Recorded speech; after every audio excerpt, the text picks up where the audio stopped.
Pankaj for his talk on thyroid orbitopathy. Good afternoon, everybody. I am substituting for Dr. Usha Singh today. I'll be talking about eye disease. Thyroid orbitopathy, as we all understand, it is one of the most common causes of inflammation of the orbit and is the commonest cause for proptosis, whether unilateral or bilateral in adults.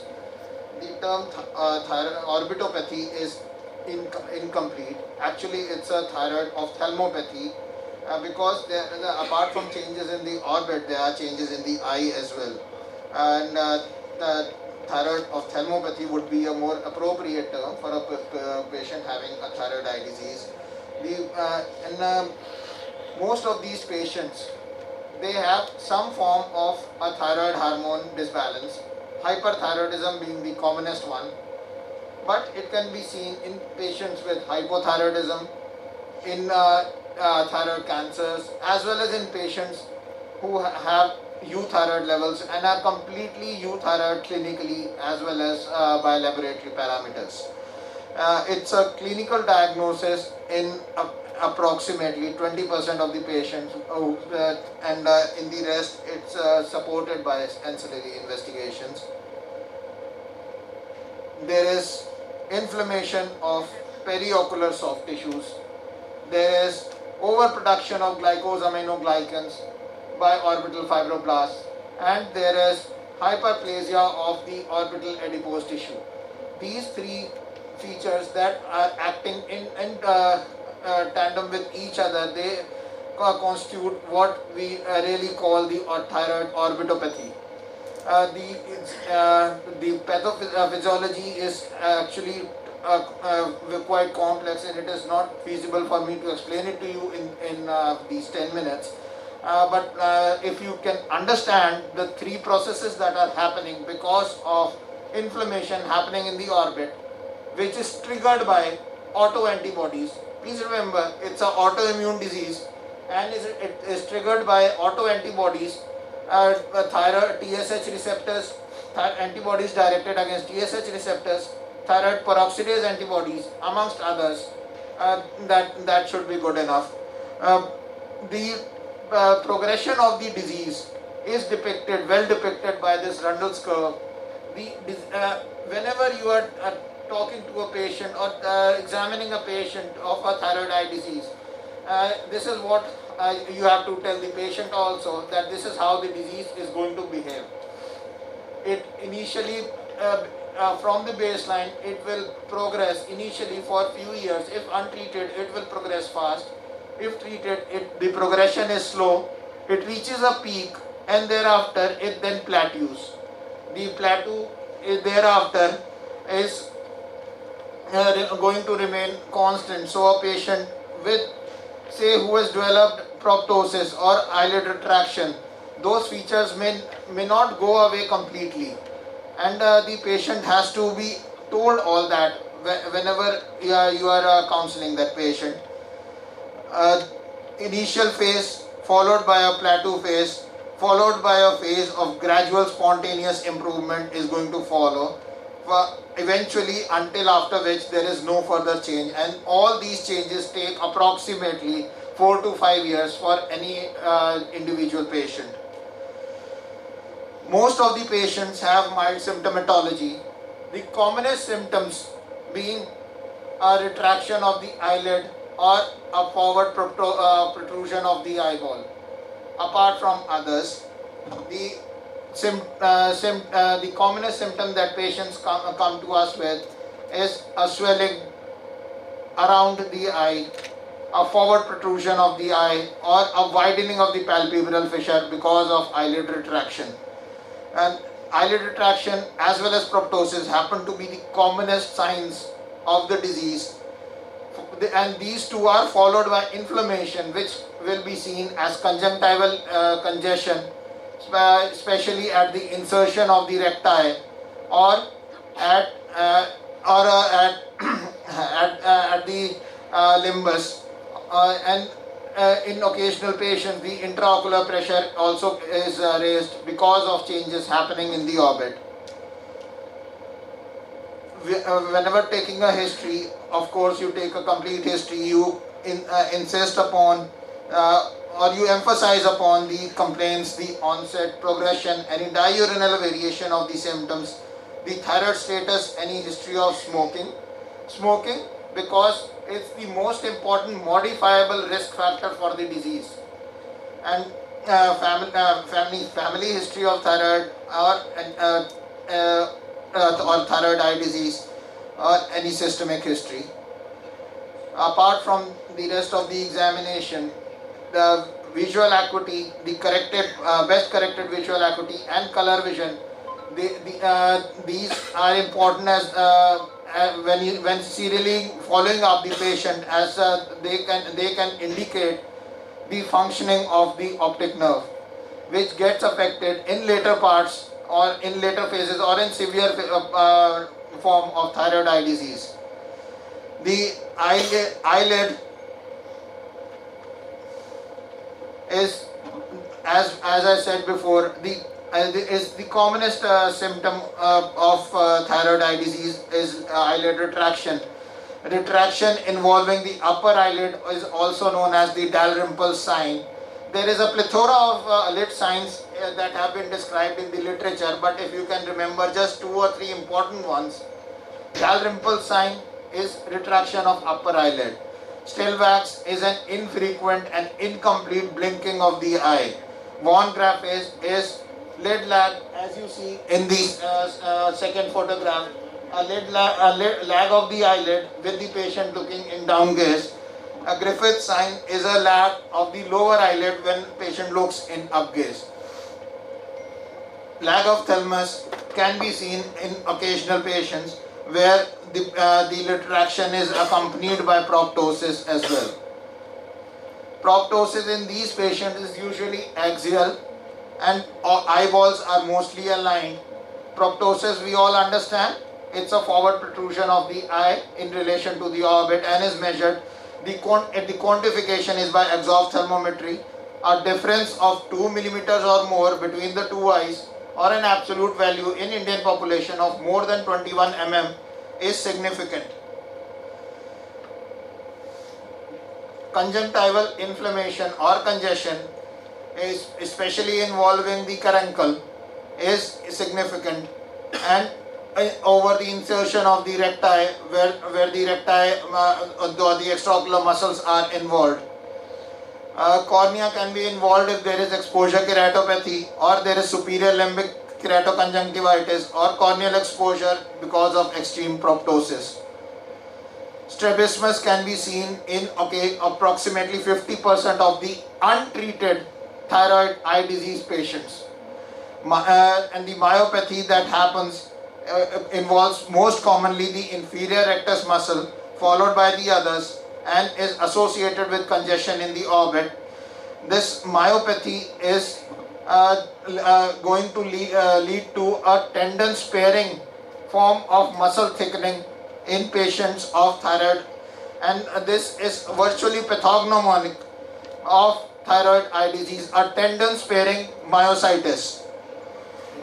Fundus examination is important. It will show signs of globe compression, especially in advanced stage of the disease, and this occurs in approximately 5% of such patients. Intraocular pressure measured in primary gaze as well as in the gaze of limitation of motility. If the up gaze, for example, is limited, the patient is asked to look in the up gaze and then eye pressure is measured.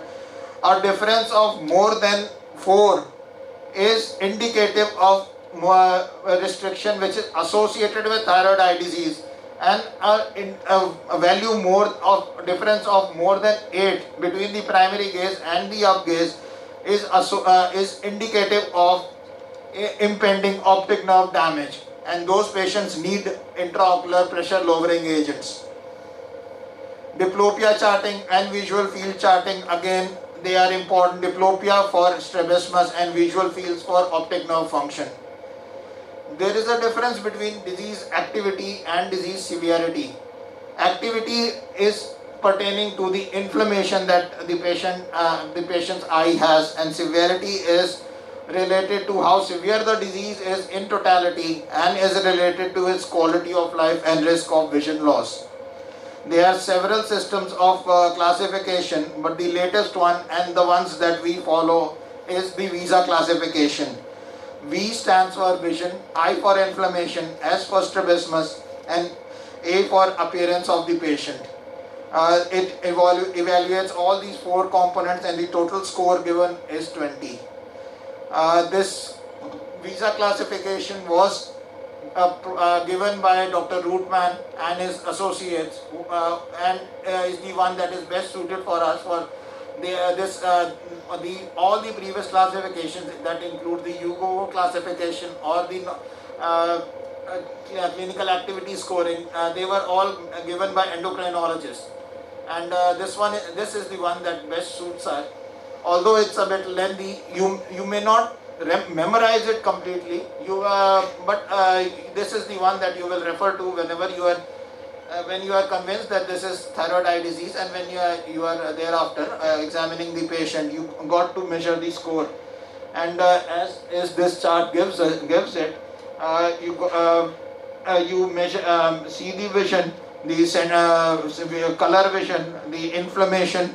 By these parameters that are mentioned here, inflammation will be scored, as I said before, even on total 10 points, and strabismus, whether it is present or not, and appearance in relation to the eyelid retraction and proptosis.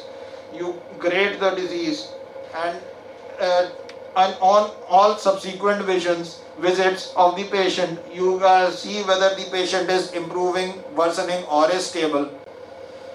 Inflammation, if the score is less than 4, the patient needs only conservative management. If the score is more than 5, a little more aggressive management is needed. And if there is strabismus, it needs intervention by a strabismologist. These antibodies we have talked about before. Orbital imaging helps in quantifying how much and how many muscles are involved, and whether they are thickened or they are not thickened. Ultrasonography is the least invasive form and easily available tool in the hands of an ophthalmologist. It will help you visualizing the tendinous insertion. It will help in differentiating between the active and inactive disease, and in confirming the unilateral or bilateral cases. How you are going to say whether the muscle is thickened or not is by comparing the value obtained with a normogram of the different recti. CT scan again is a good investigation which will show show more about the orbital posterior half of the orbit, including the apex, and this kind of thickening of extraocular muscles and proliferation of adipose tissue can lead to compression of optic nerve, which will not be displayed by ultrasonography, but is well shown by a CT scan or an MRI. MRI of orbits is more sensitive to alteration in water content and can help in identifying the disease activity. In the active stage, the extraocular muscles are iso-intense on T1 weighted images and hyper-intense in T2 weighted images, while in the chronic stage, the extraocular muscles are iso-intense on T1 and hypo-intense on T2. There are, apart from cessation of smoking, the other general factors is giving selenium supplementation for patients who are deficient in selenium. Selenium is a mineral which is present in high concentration in the thyroid gland, is incorporated into several selenoproteins, and approximately 25 selenoproteins have been identified till date. And it plays an essential role in metabolism of thyroid. and the normal levels are 60 to 150 nanograms in per ml, and patients who are deficient in selenium have to be given oral selenium tablets. And this helps in not only normalizing early normalization of thyroid hormone levels, it also helps in reducing the disease severity of thyroid eye disease. Artificial tears for the ocular surface lubrication. Sunglasses if the patient has photophobia or excessive lacrimation. Prisms for avoiding diplopia if the patient has strabismus. Of course, achieve euthyroid status by endocrinology consultation. When apart from if the patient has moderate disease, the role of corticosteroids come in. These corticosteroids, they suppress inflammation, and thereafter they will reduce secretion of glycosaminoglycans and suppress the lymphocyte and fibroblast proliferation, reducing the local edema and inflammation. So this is the present preferred practice for treatment of thyroid eye disease. A mild disease, only give conservative treatment and keep the patient under observation. Of course, quit smoking and selenium supplementation remain for all the groups. And apart from that, in moderate to severe thyroid eye disease, IV methylprednisolone pulse therapy is advocated, where the examiner feels that the vision might be at risk. 500 milligram of methylprednisolone for 3 days, followed by weekly doses, is what is now a preferred practice. And if the patient has shows a good response, keep the patient under observation. If the response is suboptimal, immunomodulation is now coming in a big way, and the patient might need a subsequent surgery. Orbital radiotherapy, though it has been used quite extensively in the past, is presently now giving way to immunomodulation, and radiotherapy we hardly use now in present day time.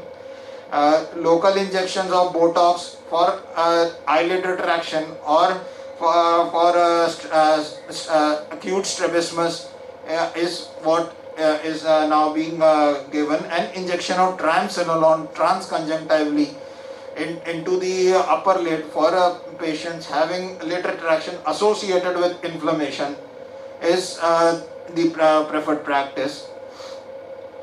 Apart from these, the immunomodulator